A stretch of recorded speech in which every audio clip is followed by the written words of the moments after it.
Now let's slowly begin to open the eyes without leaving the space that you've found through your meditation, and sense of letting mindfulness bleed into your visual field, your auditory field, if you take a sip of water, whatever you're doing, and then also moving. So feel free to move now. You may want to stand up and stretch your legs. I'll go ahead and model that so you don't feel like you're the only one. Or do a forward fold.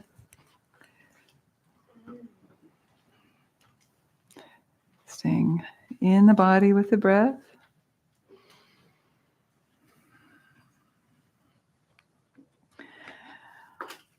Squatting can be nice after sitting too. It helps to release the low back and compression in the hips and back. You can just enjoy a good old-fashioned squat.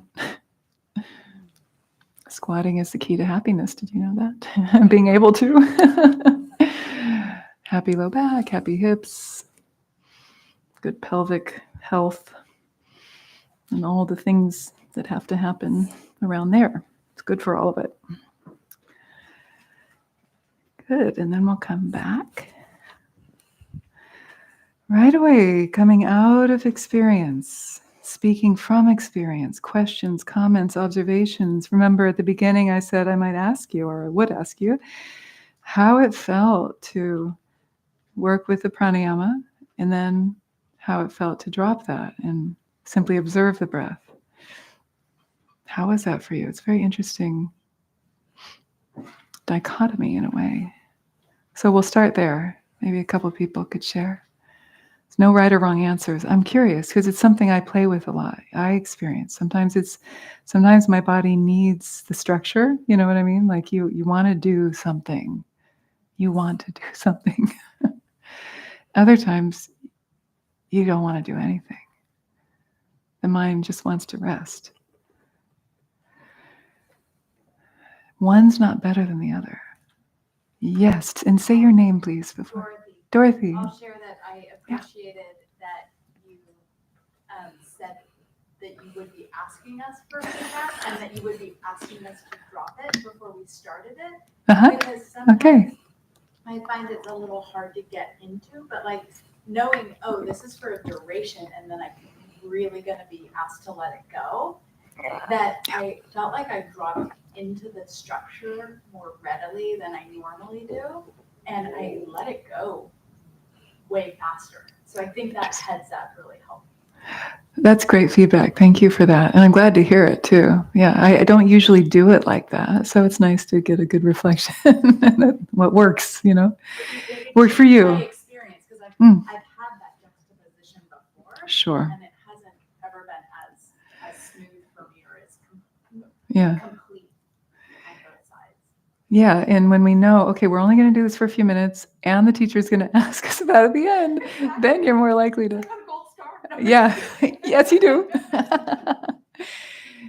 Yeah, and I mean, we're like puppies, we need to be trained a little bit, and that's a nice trick. It's like getting a treat or a little fear. I mean, obviously, I wasn't going to punish you if you didn't do it right, but a little fear sometimes can come in handy, or even better, a little curiosity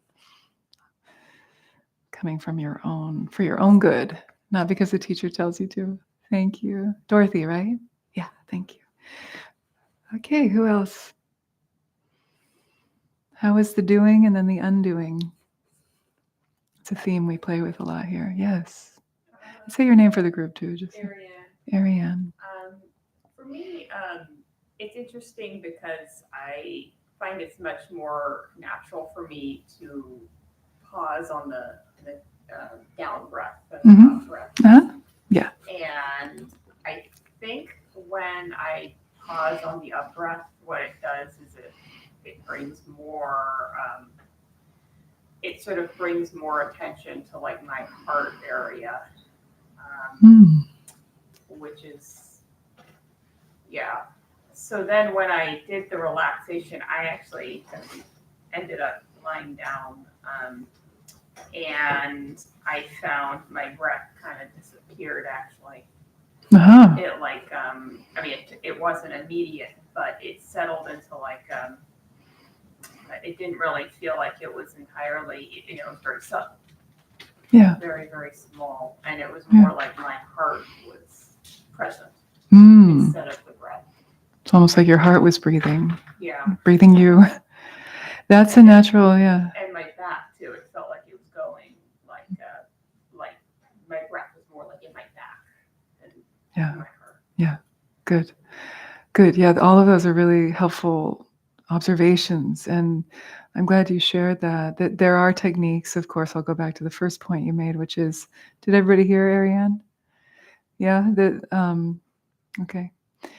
That you find it easier to actually retain the breath out than retain it in, which is another way.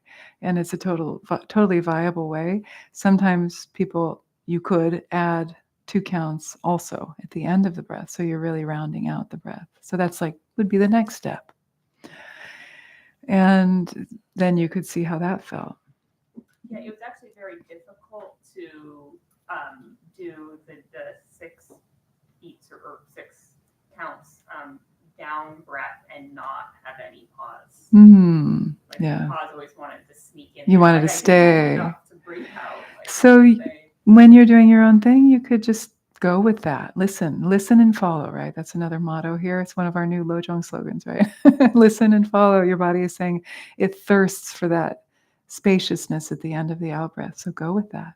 That's a very common practice. And it actually leads us to what you naturally came to, which is fewer breaths, shallower breaths. Sometimes we think, deeper breathing is more yogic or more advanced. It's actually not. The great sages actually observed and teach that eventually the breath stops altogether.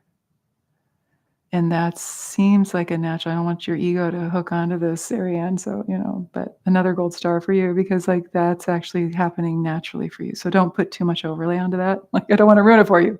But it's a good sign that that's happening. Often when pranayama is taught, the breath inhale retention is the first step because people tend to feel safer when they're holding the breath in, right? Because on the other hand, if I'm asking you to extend holding the breath out, that's closer to death, right?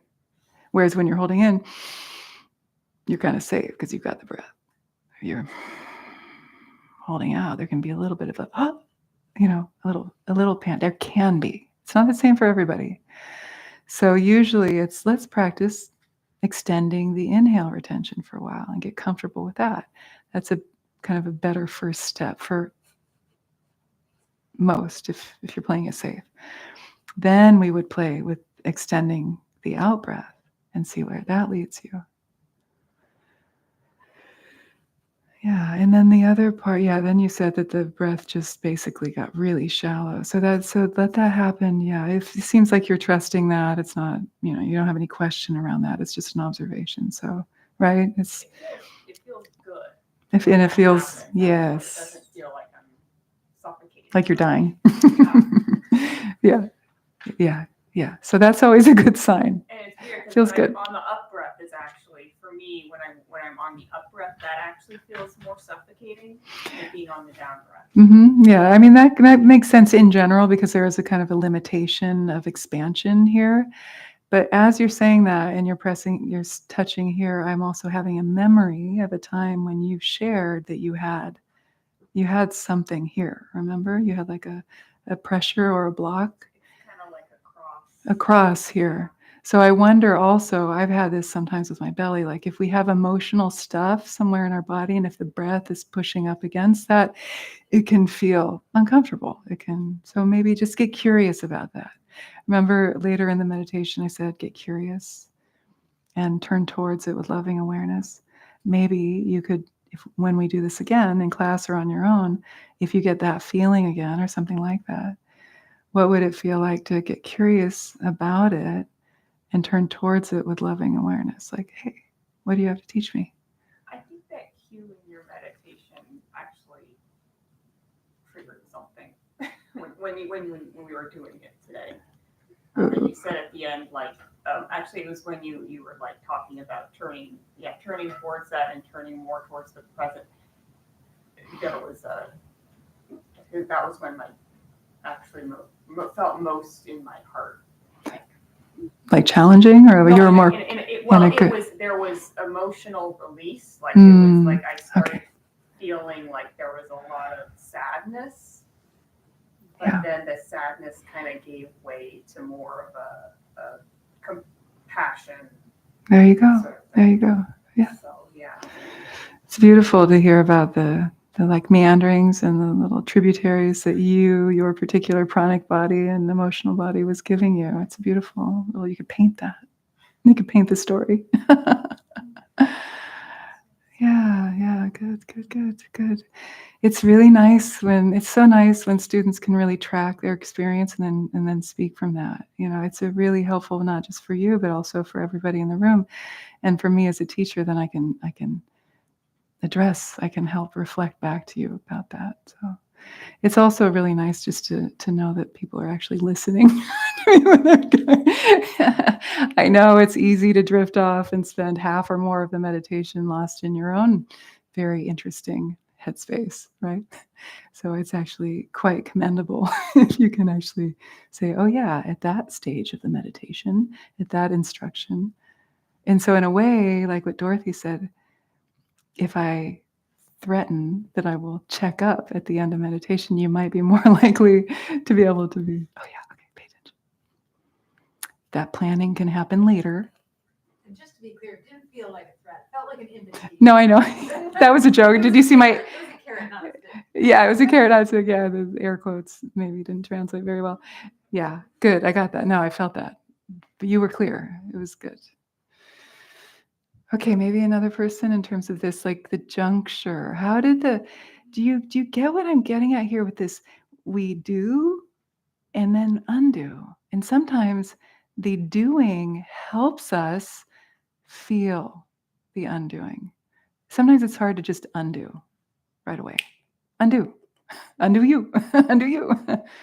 Okay, good. I've got 1 and 2. So the back and then front. Yeah. Say your name. Jim. Okay. I felt this more than usual, and I'm wondering if it's because of that juxtaposition, but I really felt a lot of relief in the more mindful breathing, in not having to do anything. Because I think I have generally a lot of like worry and thoughts come from like, oh, I have to do something. Yeah. And more than I can remember, I was just like, oh, this is so liberating to not have to do anything. Yeah. And I can only think that, well, having to really do something a little bit before maybe really helps. Maybe it helped, yeah. Yeah, good. Thank you for sharing that. It is really nice when that feels so good. Like, oh, I get permission to just not do anything. What a freaking gift, Yeah.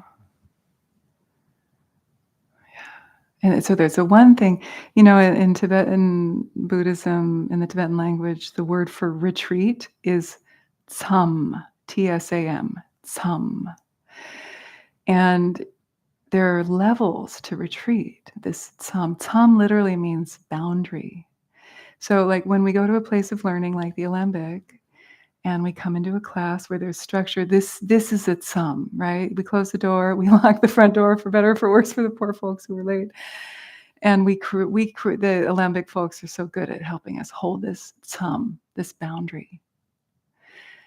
But then you have the inner boundary. Right. And then the teacher in some way helps with this boundary, right? So I'm helping to hold it. I'm setting the pace, whatever. I throw ideas out at you. Hopefully they stick or help you. But so there's this outer boundary. But then once you get quiet and it's you and you, me, myself, and I, there's this inner boundary. So it's up to us to be like, okay, where's this inner boundary? Like the teaching is that you realize, I've come all this way, I've got my car, or I've driven to the mountaintop, whatever you did to get into your retreat boundary. But it's leaky because I'm still letting thoughts, memories, people, conversations, fantasies, hope and fear into my inner boundary. So it's really no one can seal that boundary for you, right? We each have to do that. And sometimes it takes sitting or practicing for a really long time to the point where we just get exhausted with ourselves, right? To be like, okay, enough. You know, I'm claiming my space, you know, getting my money's worth. I remember once that I came to me at a retreat. I was like, getting my money's worth, you know, but it was just enough. It was what I needed to like stop the reruns, you know. So it's an interesting idea of like the outer boundary and the inner boundary. And I have no idea why I started talking about boundary, but something you said, Jim, made me think of boundary. Maybe you remember what that was, but there's this inner life of like, oh yeah, this relief to not do anything. That's a boundary you're setting for yourself. Like, I have permission to not plan my workday tomorrow.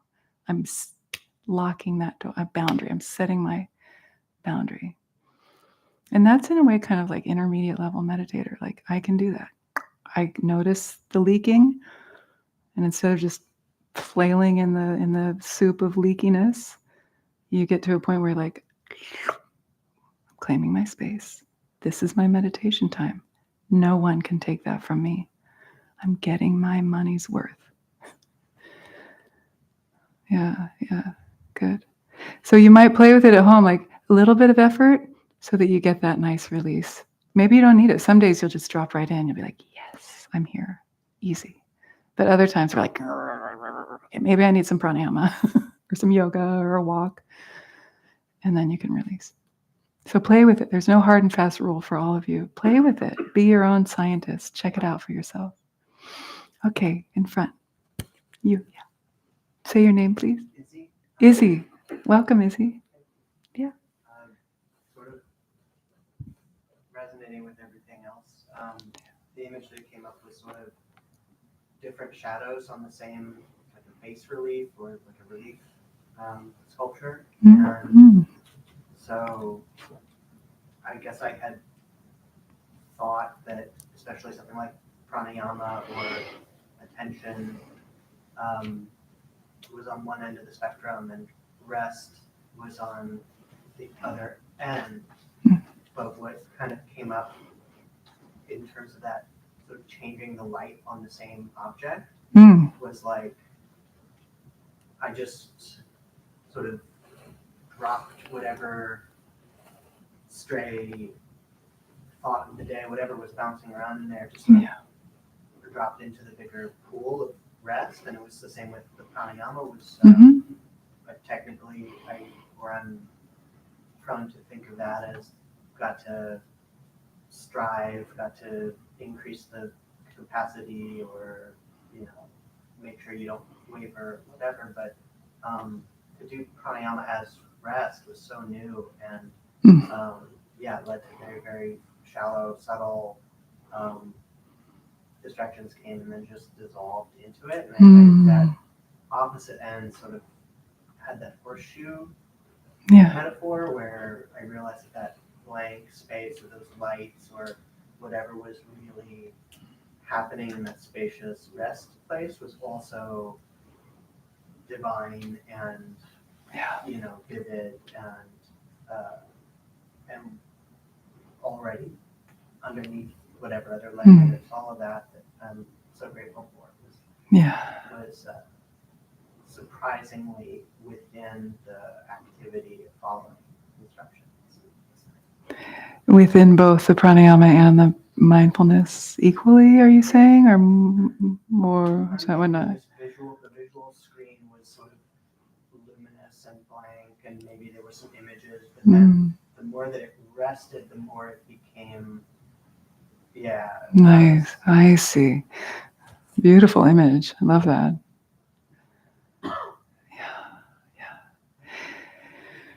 I mean, what you're pointing to is this fundamental, beautiful practice, whether you find it in the earlier teachings and the sutras, breath awareness, the basis of Dharma practice, all the way up to Dzogchen, the great perfection, which is like the pinnacle of Vajrayana or Tantric Buddhism, Mahamudra, Dzogchen, both similar.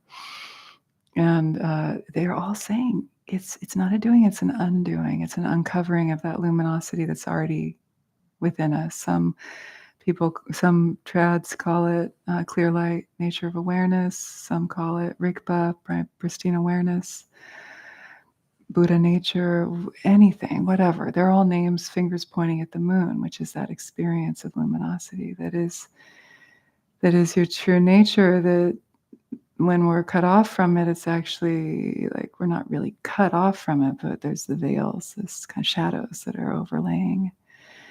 And meditation helps to purify or dissolve those so that that luminosity can shine through. It can help us get quiet enough so that that naturally can flood us. And that's it. Towards the end, this invitation to feel the luminosity from within you, permeating every cell of your body, dissolving the shadows, or however you want to see that or feel that, is just that. It's like, it's not just some idea either. It's not a mental state. It's actually a healing Shakti power within all of us. So when we even just do breath awareness, let alone pranayama, yoga, other types of meditation, mantra, it's about coming back to that state. I mean, some even say that mantra recitation creates a natural pranayama. So like, is it the mantra that's benefiting us or the pranayama that's benefiting us? What's stimulating the vagus nerve, and what is the vagus nerve, and how does the heartbeat relate to the number of breaths we take? There's so many interesting things around this practice. But essentially, these are all getting us to the state of releasing into presence. That's why I call this class that. It's a release. It's an undoing, not a doing. And what are we undoing? Everything that keeps us out of presence, everything that keeps us out of Rigpa, this primordial consciousness that is our true nature. So all the great traditions kind of point to this type of experience, a natural state. So thank you for sharing, Izzy. Yeah, I appreciate it. Right, you're perfect just as you are. Yeah, you got your money's worth. But by next week, if you're feeling a little like, maybe, I hope that's not the case. But impermanence is a bitch sometimes, right? For better or for worse. All right. Anyone else have anything they want to share? Oh my God, we have 4 minutes for slogan 28.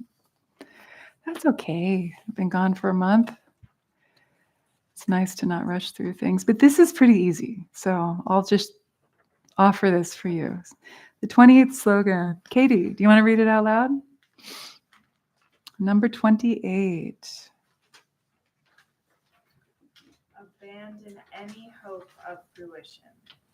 Abandon any hope of fruition. Yay. We meditated on that already, right? I planted that seed ahead of time. Ha, ha, ha.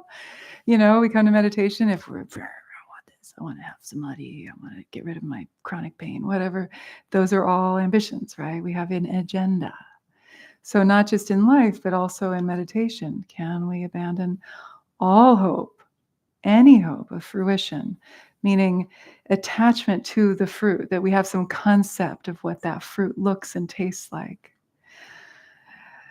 So on the ground level, so we can understand this slogan a couple different ways. On the ground level, it means abandon any kind of hope of mundane rewards, like, oh, you're such a good meditator, or wow, you're really advanced, or oh, you're so handsome, or whatever, you know, like this type of, he's my boyfriend, so I can say that. So the reward, this type of me, look at me, like how many people have kids? All the kids, look at me, look at me, look at me, look at me. It's that type of knee-jerk reaction we have to mundane rewards. And also on a subtle level, of course, it's nice to have some kind of positive fruition of our work, get a raise, sell lots of books. That'd be nice. You know, I will admit it, of course. But it's nice to be able to recognize that. Like, okay, that's an ambition. Be nice if it happened, but it's not going to rule my life, take me by the jugular and make me do things that might not be beneficial. So abandoning these all hopes of gaining status, respect, fame, magical powers. That was good. That's in the commentary. Magical powers, other mundane rewards in this life. But on a deeper, bigger perspective, it's talking about abandoning even hope for enlightenment. Wow. It's like that Zen koan. If you meet the Buddha on the road, kill him. I mean, basically that's it in a nutshell. Like any ideal of Buddhahood is not Buddhahood, right? This notion of enlightenment, it's not enlightenment. It's an idea. It's a referent to the experience. It's a thought. So finally, we come to a place where we can even abandon this kind of hope for enlightenment. And the great story that I love to tell is Ananda, Buddha Shakyamuni's primary student. All these other students were reaching arhatship, winning the lottery left and right around him. And he's like, what's wrong with me? I'm not attaining liberation. Arhat is like the highest level below Buddha. And he wasn't getting it. And he'd try and he tried and he tried. And then the story goes that at some point he got tired and he's like, okay, I'm going to take a rest. And he goes to lie down. Enlightenment hit him right there. When he let go, when he released the effort. And recently I heard another nice interpretation of that. He attained liberation in movement. I had never thought of it that way. That's interesting. The Buddha mostly did walking meditation. He walked everywhere in India. And if you've been to India, it's big. It's like, I don't know how it compares to the United States, but it's big. It's a big place. And he walked and taught, and then he'd sit and practice. He taught 4 positions, but walking, moving. So think about that. Not just the releasing, but also the movement is when the liberation came for Ananda. And this natural release is letting go of these attachments, the sticky thoughts and clinging tendencies we have, fear of failure, hope for enlightenment, all these mentalities that we have that actually obstruct our realization of our Buddha nature. Because in that Buddha nature is already present. It's about discovering that already present state. It's called sahaja vasta. Sahaja vasta. Sahaja is this natural state that's already within us. One etymology says that sahaja refers to the natural taste of fruit before they get altered or enhanced. This natural inherent flavor of life, of our Buddha nature. And I thought that was cool because of this idea of abandon any hope of fruition. The word fruit is in there too. Like, how do we taste that natural state within us? Sahaja vasta refers to attaining the natural state of samadhi. Sahaja vasta. S-A-H-A-J-A, sahaja. It's a cool word. Vasta, V-A-S-T-A. It's common both in Buddhism and in yoga, in Hatha Yoga. In the Hatha Yoga Pradipika, one of the famous 15th century Hatha Yoga texts talk about Sahaja Vasta. A lot of shared themes in these traditions. So the underlying meaning, to sum it up, of all of this in this line, this abandon any hope of fruition, is that the hopes and aspirations are important at the beginning of the path, right? It's good. Hope is good. Hope is a lifeline, I often say. Sometimes hope is all we've got, and we need it. It's not evil. But we also have to recognize when it gets in our way. When it gets in our way of being in the moment and being aligned with reality. So in the beginning, these aspirations, this kind of goal or agendas, you could even say, they're helpful for spiritual practice. We can set goals. I want to practice 10 minutes every day and so on. But as you practice more and more and you become more adept at being in the moment, in present time reality, with your breath, with what is, turning towards it all with loving awareness, even if it's the most ugliest part of yourself that you wish would go away. Can you do that? Well, over time, as you get more strong with being with the present reality, and it becomes less and less of an abstract idea, then we can begin to just mature into that ability of letting go of fruition, attachment to fruition. We've kind of done it. We've done the pranayama for a while, and then we can let go of the pranayama. You've done the effort. You've jumped through the hoops. You've got your MA, your PhD, and then you get to go to Mexico and hang out on the beach. One of my teachers, I'll just wrap this up. One of my teachers said, because I did a long-term program, practice path with him, 10 years, Dzogchen training all the way from Nundro preliminary practices through the yogas, through deity yoga, through Trekcha Tugel. We're about to get the Tugel. COVID put a pause on that. So I'm finally getting the last step, which in a way I kind of don't need. I'm like, I'm trying not to be attached to the outcome or the fruition, but it's exciting. But what he said was, as we progress along the path, practice should get easier. They should get simpler, meaning the practices you learn, that you take home with you, that you do on a daily basis, less complex, more simple. And when I heard that, I was like, thank you, because some of these Dharma practices, especially in the Tibetan tradition, can be very complex. They're beautiful, but there can be a lot of mantra, a lot of visualization.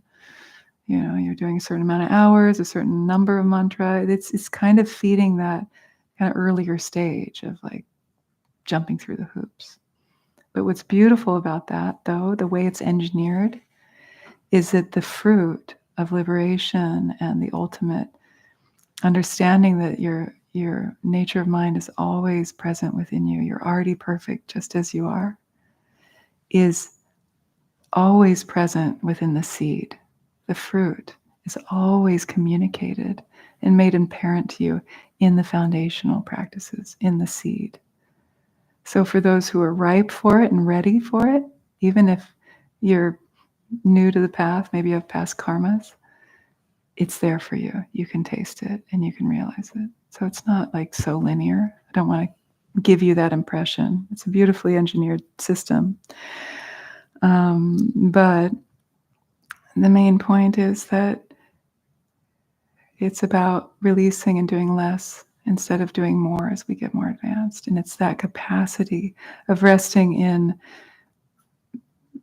knowing that you are enough, knowing that your true nature is inherently good, that you're not bad, and then maturing in that. A lot of us think in some place we're bad, you know? I'm bad. I'm not worthy. I even uncovered something like that in me. I've done a lot of therapy. Just the other day, I was like, oh my God, part of me thinks I'm still bad. You know, I'm just going to say it. I think all of us feel that. But then on the other side of that is another part of me, a bigger part of me knows I'm all good, that I'm perfect just as I am. And that's because of Dharma. Dharma's given me that. Then you get less complicated. And then you're more available for others because you're not so wrapped up in your own shit.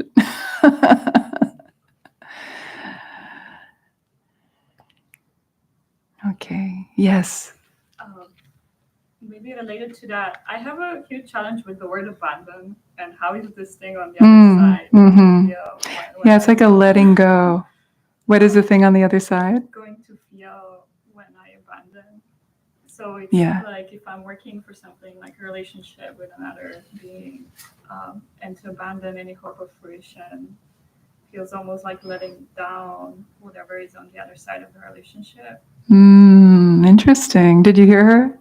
She's having a hard time with this idea of abandoning. Like if you're starting a new relationship, it's hard to not be invested in it, not want it to go well, and put in the effort for it to go well. I mean, it's not saying that, right? It's saying put the effort in, but then no, you have no control of the outcome. So do your best in this moment, because in this moment is all you have. If you want to send a little love text, send the love text. Don't be afraid of looking like a fool. You know, like make the effort, but then release attachment to the effort. It's the classic teaching in the Bhagavad Gita that I know a lot of people have heard, right? Krishna's teaching Arjuna to shoot the arrow, enter war he doesn't want to enter into. Shoot the arrow. He says, all you can do is control your alignment and what you're doing right up to the point of when you then release the arrow. And after that, you have to let go of everything, any attachment to the outcome.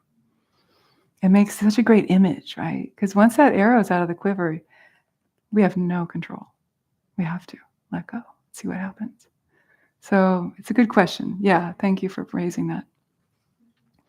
We have this moment. How can you fully be with your partner in this moment?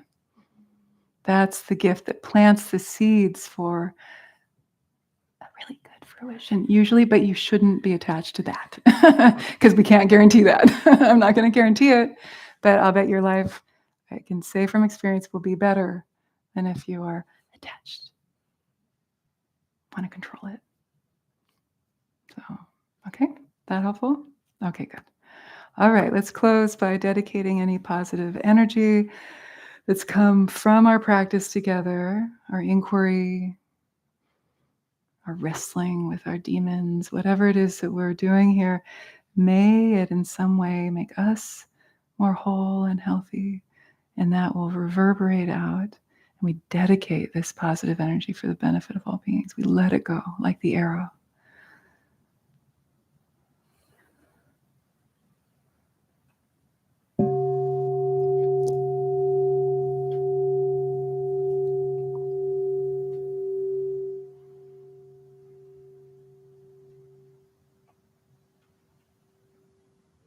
Thank you.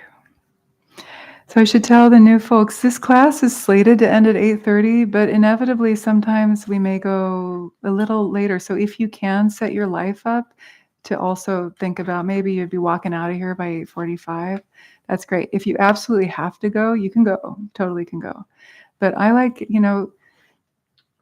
sometimes I have a hard time in the prison of time. I mean, I'm pretty good at it, but I might go a few minutes over. I won't keep you too long. But I want to change the culture in this class a little bit. Like it might end at somewhere around 7:30, 7:45 at the latest. Okay. And if we end at 7:30, you'll have even more time to allot to having tea with your new Dharma friends in the lobby. So this is a community. We are all making it the beautiful community that it is. It's a welcoming place. Everybody's welcome here. So feel free to have tea and introduce yourself to somebody. And if you're a regular, turn to somebody who's new and say, hey, welcome. What's your name? Okay, that's your responsibility. Thanks, everybody. Have a good one. I'm teaching a workshop with Eve Ekman, April 26th, Saturday afternoon here. It's going to be really cool. Check it out online. That's Saturday, April 26th. Bye-bye. Get out of here. What are you doing here still? No, I'm kidding.